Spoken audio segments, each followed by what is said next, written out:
France, peuple qui vote. Aujourd'hui, le peuple vole au secours de son ministre de l'Intérieur, Darmanin, l'impudeur, et dont le ministre à faire les choses bien. S'en prendre au footballeur Karim Benzema est une grotesque et vulgaire erreur. C'est assez simplement lâche. Il est français, n'a pas renoncé à sa nationalité, par conséquent le reste et le restera. L'approche visant à lui mettre des taches sur le short est une manœuvre politicarde détestable. Le gars Benzema gagne beaucoup d'argent, il paie beaucoup d'impôts, je suppose. Si en tout cas il est résident, s'il ne paie pas, il faut poser la question du pourquoi. Si le gars Benzema contrevient aux lois françaises pour prosélytisme frériste, c'est devant les tribunaux que le dossier se règle, pas par des procédés médiatiques mafieux qui traînent la République française dans la honte et le déshonneur. Le reste est pipi de chat. Je rappelle au ministre impudique de l'Intérieur de la République que 1. La France a un passé colonial détestable, indigne, tout comme la Grande-Bretagne, pour ne citer qu'elle. C'est du lourd, c'est du cash. 2.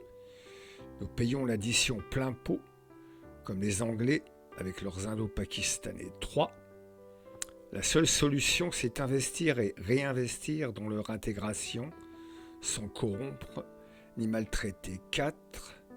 Les courbes de fécondité des populations respectives blanches et d'origine coloniale se croisent et l'écart se creuse. Nos femmes, de plus en plus éduquées, de plus en plus nombreuses au travail, voire aussi de plus en plus nombreuses à ne plus vouloir faire d'enfants, et c'est leur droit, vont exactement aux antipodes des populations d'origine maghrébine et subsaharienne qui ne travaillent pas et bâtissent alors de gigantesques familles. Elles sont françaises par le droit du sol.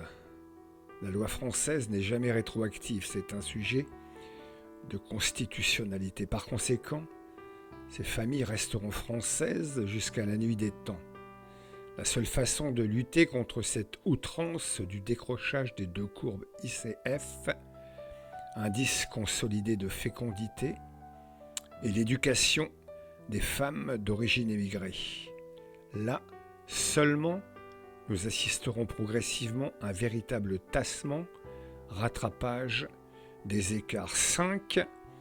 Plutôt que de perdre son souffle en querelles inutiles, exciter des passions morbides, la France devrait davantage se pencher, et c'est le travail de son ministre de l'Intérieur, sur l'immigration illégale qui, elle, représente un véritable danger.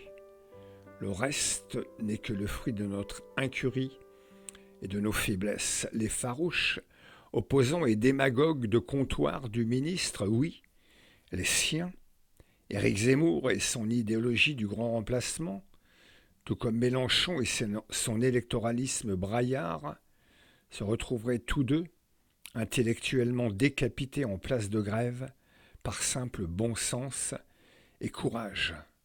À bon entendeur, monsieur le ministre.